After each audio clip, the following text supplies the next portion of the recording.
So hello guys, my name is Vipin. We have started with the very first unit of introductory macroeconomics, national income and related aggregates. We are already done with our two methods of calculating national income method and expenditure method.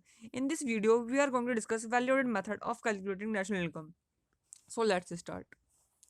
So, according to this method, national income can be calculated by adding or taking sum of value addition to product at every stage of its production. मतलब क्या है, जैसे कि मान लीजिए गन्ने हमने गन्ना प्रोड्यूस किया, गन्ने की कॉस्ट थी 10, गन्ने की कॉस्ट क्या थी आपकी 10, गन्ने की कॉस्ट थी 10, हमने उसको प्रोसेस किया, बना दी चीनी, चीनी की कॉस्ट 16। तो ये मेथड कहता है आप 10 को ऐड, पहले तो आपको क्या लगेगा, आप पहले 10 ले लो, वही गन्ने की कॉस्ट 10 थी, नेशनल इनकम उसका सिर्फ आप 16 ऐड कर दो क्योंकि चीनी की कॉस्ट थी। ऐसा नहीं करना, ये मेथड कह रहा नहीं, ये गलत है, ये चीज़ जो आप करते हो वो गलत है।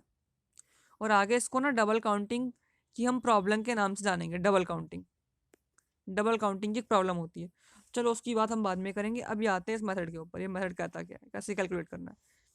तो भाई ये मेथड कहता है आप 16 मत ऐड करो, इसमें वैल्यू एडिशन कितना हुआ है 6 का, तो आप अगले स्टेज में ना 6 ऐड करो। पहले 10 ऐड करो, फिर अगले स्टेज में जब करोगे तो 6 ऐड करोगे। आगे जैसे जैसे वैल्यू एड, जैसे कि मान लो आगे से कन्वर्ट किया आपने, 20 रुपीज़ का आउटपुट आपने और निकाल दिया, इसको चीनी को प्रोसेस किया और 20 रुपीज़ की आपने कोई और चीज़ बना दी, तो आप 20 मत ऐड करो, कितने ऐड करो 16, तो उसकी पहली वैल्यू थी, इसमें आपने ऐड कितना किया 4, तो आप वो ऐड करो। हर स्टेज में जब आप ऐड करते जाओगे ना, तो आपको जो उसकी एडिशनल वैल्यू ऐड कर रहे हो आप, तो वो आपको ऐड करनी है, उसकी टोटल नहीं करनी है। तो अब देखते हैं इसके अंदर स्टेप्स क्या क्या है इस मेथड के अंदर। सबसे पहला जो स्टेप है हमारा इस मेथड के अंदर, वो है आपका identification and classification of productive unit. Basically we have 3 types of productive unit, primary, secondary and tertiary. पहला स्टेप आपका क्लियर हो गया। अब आते हैं हमारे सेकंड स्टेप की तरफ। अब भाई हमारा सेकंड स्टेप है एस्टिमेशन एस्टिमेशन ऑफ जीवीएमपी। अब आपको पता, आपको मैं एक बात बताना चाहूँ, जो जीवीएमपी होता है वो आपका जीडीपी एमपी के इक्वल होता है। किसके इक्वल होता है? जीडीपी एमपी के इक्वल होता है। जो आपका ये होता है जीडीपी एमपी के इक्वल होता है। और जीडीपी एमपी, अब ये बात बहुत ध्यान रखना, जीडीपी एमपी से हम इसे बाद में रिप्लेस करेंगे जब हम इसे एनएनपीएफसी में कन्वर्ट कर रहे होंगे। अब पहले देख लेते हैं जीवीएमपी का फॉर्मूला क्या होता है। जीवीएमपी का फॉर्मूला होता है gross value added at market price equals to sales. अब सेल्स जो होती है वो होती है आपकी total sale receipts, total sale receipts. अब टोटल सेल रिसीट का फॉर्मूला क्या होता है? टोटल सेल रिसीट, कहना क्या चाहते हैं, टोटल सेल रिसीट का मतलब जो हमने सेल करके पैसा कमाया, इसका मतलब क्या हो गया? Price into quantity. अभी के लिए फॉर्मूला ध्यान रखना, प्राइस इंटू क्वांटिटी। अभी थोड़ा इसको और एक्सप्लेन करने की कोशिश करूंगा मैं बाद में फर्दर। अब इसमें दूसरी चीज होती है प्रोडक्शन फॉर सेल्फ कंजप्शन। आप थोड़ा सा समझते हैं अब यहाँ पे हम सेल्स का फॉर्मूला ध्यान रखना, प्राइस इंटू क्वांटिटी। आप पर हम पूरी इस चीज़ को ही समझने वाले हैं कि जीवीएमपी का फॉर्मूला बना कैसे। मान लीजिए एक प्रोड्यूसर था, उसने 1000 kg वेट प्रोड्यूस करी, उसके पास पिछले साल का भी 200 kg स्टॉक पड़ा हुआ है, इसने पर इस साल 1000 प्रोड्यूस करी और 1000 में से उसने 800 सेल कर दिया। 100 उसने खुद के लिए कंजप्शन के लिए यूज़ कर लिया, और जो उसने खुद के कंजप्शन के लिए यूज़ किया ना, वही होता है आपका प्रोडक्शन फॉर सेल्फ कंजप्शन। जो मतलब खुद के आपने प्रोड्यूस किया बट खुद के कंजप्शन के लिए, तो उसी को बोलते हैं प्रोडक्शन फॉर सेल्फ कंजप्शन।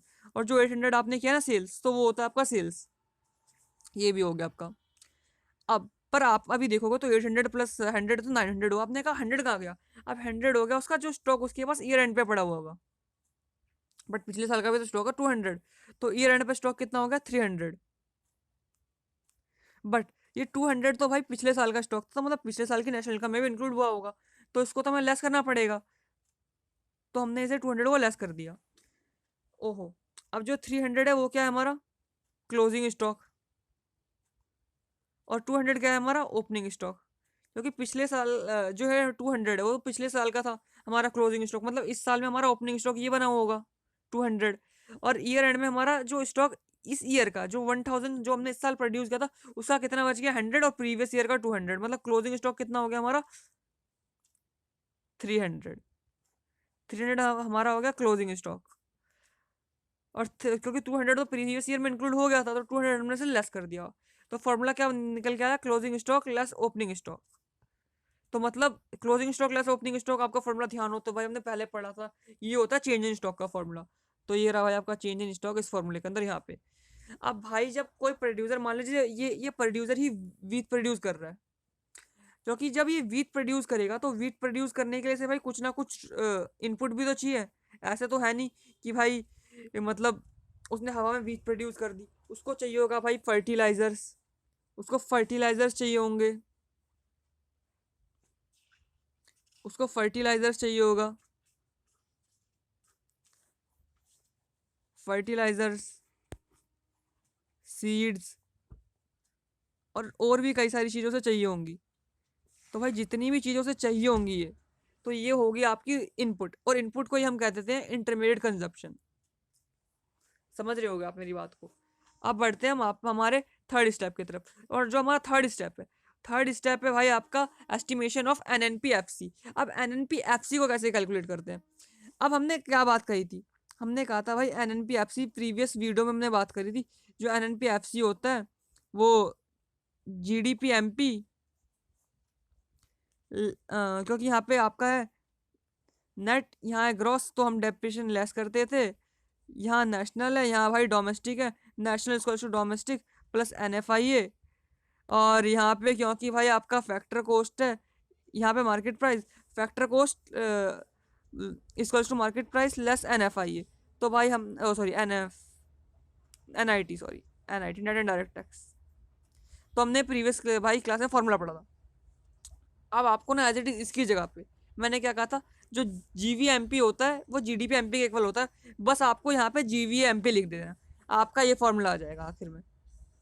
ये होगी भाई आपकी national income calculate valued method से। अब हम आगे बढ़ते हैं, इसकी प्रिकॉशंस क्या है। अब इस मेथड में प्रिकॉशंस क्या है, प्रिकॉशंस में सावधानियां क्या क्या आपको बरतनी है इस मेथड के अंदर, वो हम पहले एक बार देख लेते हैं। So let's see. सबसे पहली, intermediate goods will not be included. भाई जब हमने फाइनल गुड और इंटरमीडिएट गुड के भी डिफरेंस किया था, तब हमने पहले ही कहता था इंटरमीडिएट गुड्स नेशनल इनकम में इंक्लूड होते ही नहीं। तो सबसे पहली इसमें प्रिकॉशंस यही दे रखी है कि भाई आपको वैलिड मेथड में इंटरमीडिएट गुड्स इंक्लूड नहीं करना नेशनल इनकम की कैलकुलेशन के लिए। सेकंड है भाई, sale and purchase of second hand goods will not be included. जो सेल होती है second hand goods and service goods की, वो नेशनल इनकम में इंक्लूड नहीं कर जाती, क्योंकि वो current flow of goods and services को कंट्रीब्यूट नहीं करती है। थर्ड पॉइंट है, production for self consumption will be included. हमने देखा था जीवीएमपी के फॉर्मूले के अंदर जो प्रोडक्शन फॉर सेल्फ कंजप्शन है वो ऐड होता है, वो प्रोडक्शन फॉर सेल्फ कंजप्शन जो होता है वो ऐड होता है जीवीएमपी के फॉर्मूले के अंदर। अगर ये जीवीएमपी के फॉर्मूले में ऐड हो रहा है, इसका मतलब ये नेशनल इनकम में इंक्लूड होता है। ऐसी चेंज इन स्टॉक भी इंक्लूड होता है, वो भी उसमें ऐड होता है। तो ये दो पॉइंट तो क्लियर। बीच का ये पॉइंट होता है, imputed value of owner occupied houses should be included. वही बात है भाई मिक्स इनकम वाली, कि भाई ओनर ने अपना मतलब आपको घर दे दिया कि आप भाई इसका यूज करो बिजनेस पर्पस के लिए, मतलब अपना घर उसने बिजनेस पर्पस में लगा दिया, या फिर अपनी कोई जगह थी उसने वो बिजनेस पर्पस के लिए लगा दी, मतलब ओनर अपनी तरफ से कुछ लेके आया। तो भाई ये एक तरीके से प्रोडक्टिव सर्विस हुई। चलिए हमने शुरुआत में बात, अब हम आते हैं डबल काउंटिंग की प्रॉब्लम के ऊपर। बहुत इंपॉर्टेंट क्वेश्चन है, कई बार 3 मार्क्स में आ जाता है डबल काउंटिंग। अब डबल काउंटिंग का मतलब शुरुआत में हमने जब बात करी थी, जैसे कि भाई 10 रुपीज़ का आपका मतलब शुगर केन था, गन्ने को हमने कन्वर्ट किया शुगर में, शुगर की कॉस्ट 16। हमने कहा भाई सिर्फ जो वैल्यू एडेड हुई ना वो आप नेशनल इनकम में कैलकुलेट ऐड करो अगले स्टेज के लिए। जैसे कि पहले आपने 10 इंक्लूड कर ली गन्ने की कॉस्ट, उसके बाद अगली बार आप 16 मत करो, अगली बार आप ऐड करो सिर्फ 6, क्योंकि गन्ना तो आप पहले इंक्लूड कर चुके 10 रुपीज़ का, तो गन्ने में आपने वैल्यू कितनी ऐड करी, सिर्फ 6 रुपीज़ की तो आपने ऐड करी चीनी बनाते वक्त। तो भाई आपने सिर्फ 6 ऐड करो। पर हम कई बार गलती कर देते हैं, हम 10 के साथ ना 16 भी ऐड कर देते हैं। तो भाई यही होती है डबल काउंटिंग, यही होती है डबल काउंटिंग की प्रॉब्लम, कि आपने पूरा उठा के ऐड कर दिया, आपने उसमें वैल्यू एडिशन नहीं करा, आपने मतलब जो वैल्यू ऐड हुई आपने उसको नेशनल इनकम में ऐड नहीं किया, आपने पूरी उठा के ऐड कर दी, 10 की वजह से 16 ऐड कर दिया, 10 भी ऐड कर दिया 16 भी ऐड कर दिया। ऐसा नहीं करना, ये गलत है। तो यही मेथड, यही गलती आपको यही गलती आपको यहाँ पे एक्सप्लेन करी गई है। Counting of an output more than once while passing through various stages of production। जैसे कि 10 रुपीज़ का आपका शुगर केन था, आपने उसको चीनी में कन्वर्ट किया, वो कितने की थी 16 की। तो आपको कितनी वैल्यू ऐड करनी थी, पहले आपने 10 तो ऐड कर लिया नेशनल इनकम में, फिर आपको कितना ऐड करना था सिर्फ 6, पर आपने 16 ऐड कर दिया। तो आपने 10 एक्स्ट्रा ऐड कर दिया, ये 10 आपने 10 एक्स्ट्रा ऐड कर दिया। 10 एक्स्ट्रा ऐड नहीं करना था क्योंकि 10 आप तो यहाँ पे ऑलरेडी ये गन्ने की कॉस्ट तो आप पहले ऐड कर चुके हो, तो 10 नहीं करना था। तो वही बोल रहा है कि एक चीज का 2 बार इंक्लूड हो जाना, जैसे कि शुगर केन का हमने 2 बार इंक्लूड कर लिया, 10 यहाँ पे भी कर लिया, और जब 16 ऐड किया क्योंकि हमने सिर्फ 6 ऐड करना था, हमने 10 एक्स्ट्रा ऐड कर लिया। जो ये 10 है वो गन्ने की कॉस्ट है, तो वही वही बताने की कोशिश कर रहा है ये। तो आई थिंक आपको बात समझ आ गई। तो वो बोल रहा है वैल्यूड मेथड में अगर ये गलती हो सकती है तो हम क्या करें, ये गलती ना हो।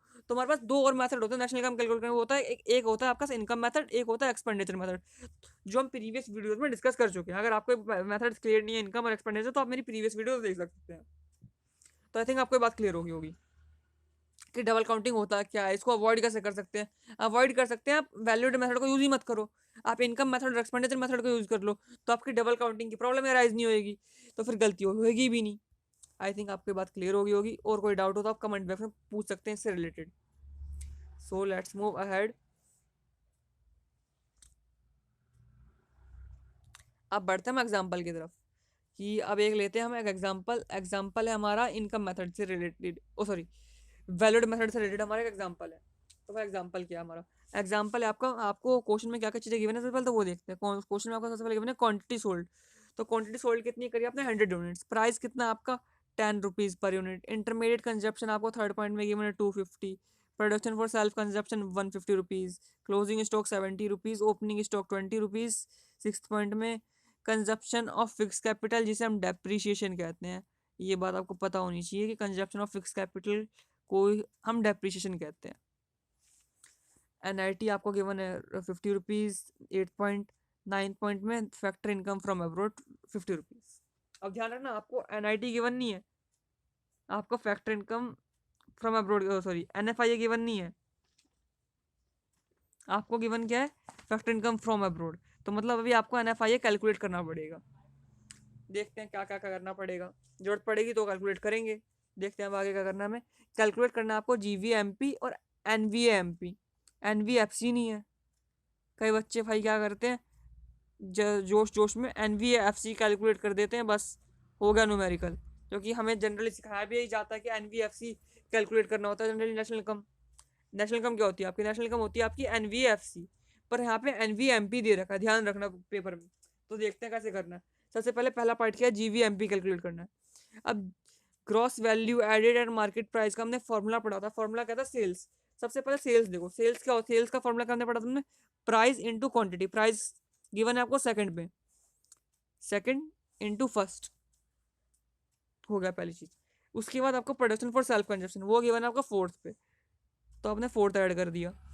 उसके बाद हमें चाहिए change in stock. Change in stock क्या होता है, closing stock less opening stock. Closing stock fifth पे गिवन है और ओपनिंग स्टॉक सिक्स पे, तो फिफ्थ लेस सिक्स। और आखिर में आपका इंटरमीडिएट कंजप्शन। इंटरमीडिएट कंजप्शन आपको गिवन है थर्ड पे, भाई इंटरमीडिएट कंजप्शन आपने लेस कर दी। सारी वैल्यूज डाल दी आपने। फर्स्ट पे गिवन थी आपको भाई 100 गिवन है आपको। सेकंड पे आपको गिवन है 10 डाल दिया आपने। फोर्थ पे गिवन है 150 डाल दिया आपने। और फिफ्थ पे गिवन है आपको 70 लेस क्लोजिंग स्टॉक आपको सॉरी ओपनिंग स्टॉक को गिवन है सिक्स पे 20, तो आपने 20 लिख दिया। इंटरमीडिएट कंजप्शन आपको गिवन है थर्ड पे 250 आपने लेस कर दिया। आपने इसको सॉल्व किया,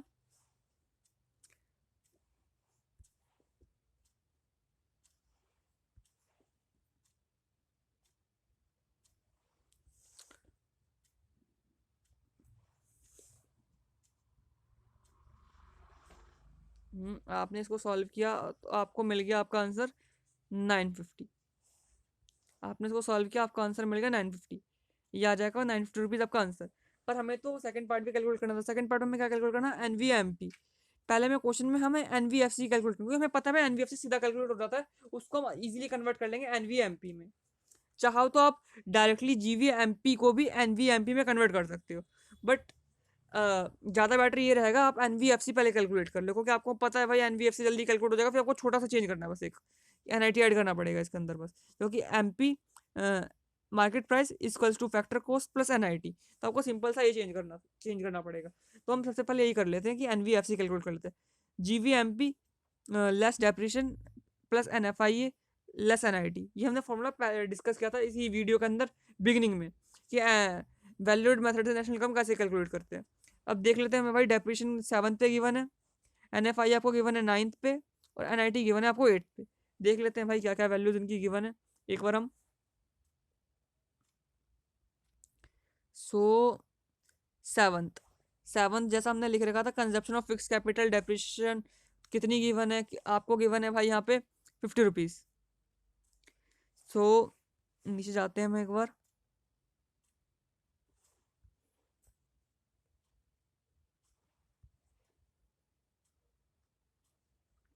सो कंजप्शन ऑफ फिक्स कैपिटल हमने क्या लिख रखा है 50 rupees. Consumption of fix capital हमने लिख लिया 50 रुपीज। अब कंजप्शन ऑफ फिक्स कैपिटल का आपको 9 पॉइंट में आपको चाहिए NFIA। अब NFIA क्वेश्चन में कितना गिवन है एक बार वो भी देख लेते हैं। तो आपको NFIA गिवन नहीं है, NFIA नहीं गिवन है, फैक्टर इनकम गिवन है। अब फैक्टर इनकम फ्रॉम अब्रॉड का NFIA का फॉर्मूला क्या पढ़ा था हमने, factor income from abroad less factor income to abroad. अब फैक्टर इनकम फ्रॉम अब्रॉड तो आपको 9 पे गिवन है, फैक्टर इनकम फ्रॉम अब्रॉड तो आपको 9 पे गिवन है, तो भाई आपने लिख दिया 9th। अब 9 पे आपको factor income from abroad given है। अब कई बच्चे क्या करते हैं, 9th पे factor income from abroad given है, क्योंकि पूरे क्वेश्चन में फैक्टर इनकम टू अब्रॉड तो गिवन ही नहीं है। अब फैक्टर इनकम टू अब्रॉड तो गिवन ही नहीं है, देख लेते हैं क्वेश्चन में क्या factor income to abroad given है कहीं पे। भाई पहला पॉइंट आपका quantity sold price, third point intermediate consumption, fourth production for self consumption, fifth closing, sixth opening stock, seventh consumption of fix capital, eighth NIT और 9th point है factor income from abroad. To abroad तो कहीं given ही नहीं है आपको question के अंदर।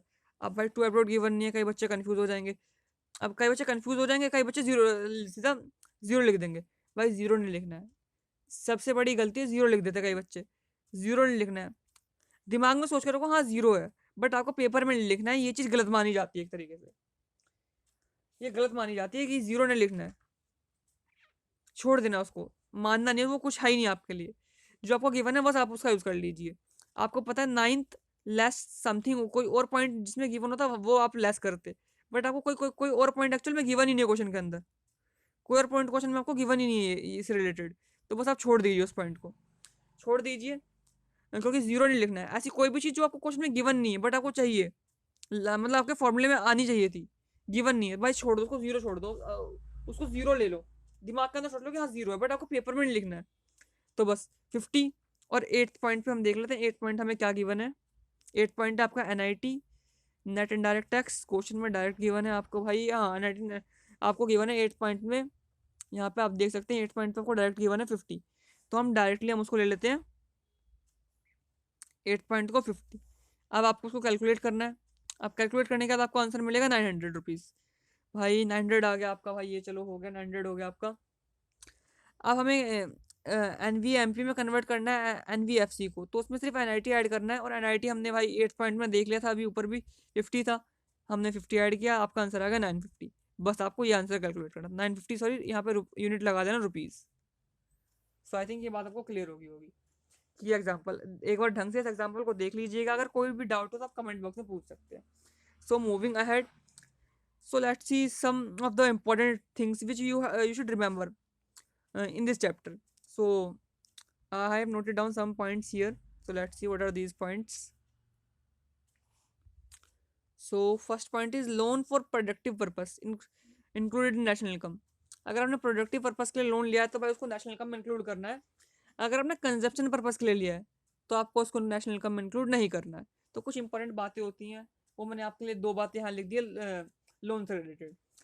अब कंपलसरी ट्रांसफर पेमेंट जो हम गवर्नमेंट जैसे कि इंटरेस्ट टैक्स हो गया वो इंक्लूड नहीं करते हैं नेशनल इनकम के अंदर, डिविडेंड इंक्लूड करते हैं। अब डिविडेंड की बात हमने तब करी थी ऑपरेटिंग सरप्लस के अंदर, ऑपरेटिंग सरप्लस में इंक्लूड करते हैं, तो यही वजह है कि डिविडेंड को नेशनल इनकम में इंक्लूड किया जाता है। तो आपको ये 4 पॉइंट अच्छे से एक्सप्लेन हो गए होंगे, समझ आ गए होंगे। अब हम बढ़ते हैं एक क्वेश्चन की तरफ, एक बहुत प्यारा सा क्वेश्चन हम कर लेते हैं, क्योंकि बहुत ऐसे क्वेश्चन जनरली पेपर में 6 मार्क्स में आ जाते हैं नेशनल इनकम के रिलेटेंस। नेशनल इनकम का जो लॉन्ग क्वेश्चन होता है 6 मार्क्स का, जनरली उसमें ना वो आपको 6 पॉइंट्स दे देंगे, तो आपसे पूछेंगे कि ये चीज़ नेशनल इनकम में इंक्लूड होगी या नहीं होगी। सो वो थोड़े से ट्रिकी पॉइंट्स देंगे, इजी पॉइंट्स नहीं देंगे। हो सकता है एक आधा इजी दे दें, 3 इजी 3 हार्ड दे दें, तो 3 मार्क्स तो आपको डायरेक्ट मिल जाएंगे, बट 3 जो थोड़े से ट्रिकी होते हैं, तो हम मैंने कुछ ट्रिकी पॉइंट्स ही लिए हैं यहाँ पे। देखते हैं कि आप कितना समझ पाए इस चैप्टर को, कि जिन बच्चों को अभी तक के जितने भी हमने वीडियोस देखी हैं, अगर वो सारी वीडियोस क्लियर है, इट मीन्स वो इन क्वेश्चनों का आंसर बहुत अच्छे से दे सकता है। So let's see what is the question. तो क्वेश्चन है भाई आपका, decide whether which of the following will be included in national income और नॉट। इनमें से कौन सी नेशनल इनकम इंक्लूड होगी और कौन सी नहीं होगी, आपको ये बताना है, साथ में रीजन भी देना है। सबसे पहला पॉइंट देख लेते हैं। सबसे पहला आपको गिवन है, salaries received by Indian residents working Russian embassy इन इंडिया। सो भाई क्या कह रहा है, भाई सैलरी रिसीव हुई इंडियन रेजिडेंट को जो रशियन एम्बेसी में काम करता है इंडिया के अंदर। अब ध्यान रखो, अब सैलरी रिसीव हुई है इंडियन रेजिडेंट को रिसीव हुई है, तो भाई इंडियन रेजिडेंट अगर इंडिया के भाई पर्सन को कुछ भी रिसीव होगा ना भाई, वो आपकी डोमेस्टिक टेरिटरी का पार्ट बनेगा ही बनेगा, क्योंकि उसका ना एक्चुअल में इंटरेस्ट ही इंडिया के अंदर होगा। उसका इकोनॉमिक इंटरेस्ट कहाँ होगा, इकोनॉमिक इंटरेस्ट कहाँ होगा, इकोनॉमिक इंटरेस्ट उस पर्सन का होगा इंडिया के अंदर। अब थोड़ा सा इसको बेटर तरीके से एनालाइज करने की सोचते हैं हम। भाई सैलरी रिसीव हुई है इंडियन रेजिडेंट को जो रशियन एम्बेसी में काम कर रहा है, तो एक तरीके से हम देखें भाई, कोई भी पर्सन अगर रशियन एम्बेसी में काम कर रहा है तो वो रशिया के इंटरेस्ट के लिए काम कर रहा होगा, रशिया के फायदे के लिए काम कर रहा होगा। बट क्योंकि वो इंडियन रेजिडेंट है, तो वो अपनी इनकम इंडिया में आकर स्पेंड कर रहा होगा, हम ये मान के चलते हैं। अगर वो ऐसा कर रहा है तो एक तरीके से ये आपकी कंपनसेशन ऑफ एम्प्लॉयज का पार्ट बन जाएगी, कंपनसेशन ऑफ एम्प्लॉयज का पार्ट बन जाएगी। अब कंपनसेशन ऑफ एम्प्लॉयज का पार्ट कैसे बनेगी ये,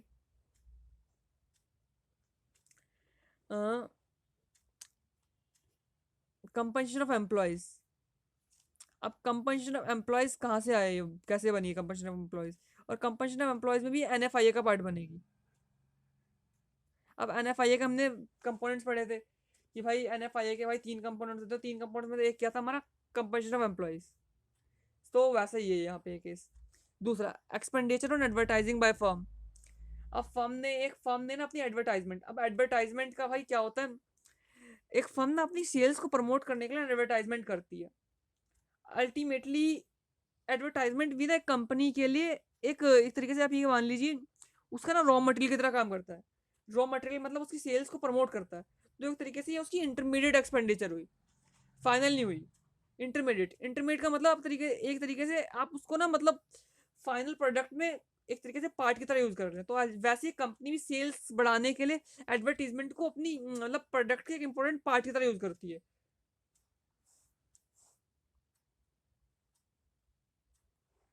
receipt from sale of land, ओहो, हमने क्या पढ़ा था, जिस चीज को हम प्रोड्यूस करते हैं उस चीज की हम सेल करते हैं। इस वैल्यूड मेथड में हमने क्या कर पढ़ा था, जिस चीज को हमने प्रोड्यूस किया उस चीज की हमने सेल करी उसको, उस पर अगले स्टेज में थोड़ा और काम किया, उसको बेटर बनाया, उससे वैल्यू एडिशन हुआ।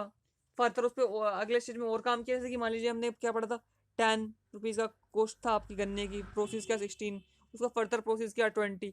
मतलब उसे ऐसी कोई चीज़ जिसको हम प्रोड्यूस कर रहे हैं, उसी की हम नेशनल इनकम में हमेशा बात करते हैं हमेशा। भाई पर लैंड तो हमें गॉड गिफ्टेड है, लैंड तो हमें गॉड गिफ्टेड है।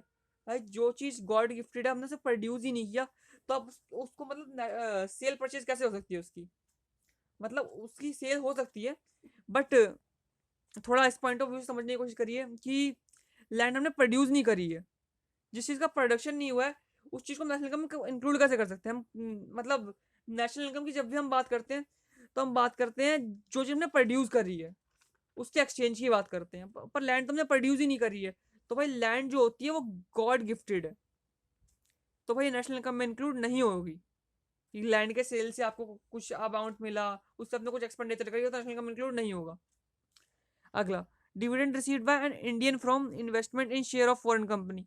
अब भाई फिर से वही वाली बात आ गई, हमने जब हम एनएफआईए के कंपोनेंट्स पढ़ रहे थे, एनएफआईए का हमने पहला कंपोनेंट पढ़ा था कंपोजिशन ऑफ एम्प्लॉय, और सेकंड कंपोनेंट जो हमने पढ़ा था वो पढ़ा था हमने net income in term of investment in fixed financial and money landing in abroad, हमने ये पढ़ा था। तो जो हमारा सेकंड कंपोनेंट था इन्वेस्टमेंट इन फाइनेंशियल एसेट्स, तो फाइनेंशियल एसेट्स क्या होते हैं, शेयर्स हो सकते हैं, डिवेंचर्स हो सकते हैं।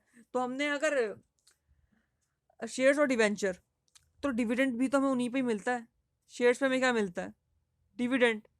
तो भैया शेयर होल्डर्स को अगर डिविडेंड मिलता है और वो फॉरेन कंपनी से मिल रहा है तो एक तरीके से कंपनसेशन ऑफ एम्प्लॉय का वो एक तरीके से आपको सॉरी आपका पार्ट हो गया net factor income from abroad का पार्ट।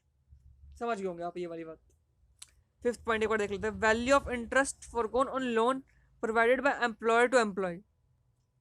भाई एम्प्लॉयर ने एम्प्लॉय को लोन दिया और एम्प्लॉयर ने एम्प्लॉय को लोन दिया, उसने कहा कि भाई तू मुझे पैसे मत दे, तू मतलब मुझे इंटरेस्ट मत दे, तू मुझे सिर्फ प्रिंसिपल अमाउंट दे दे, मुझे रिटर्न कर दे।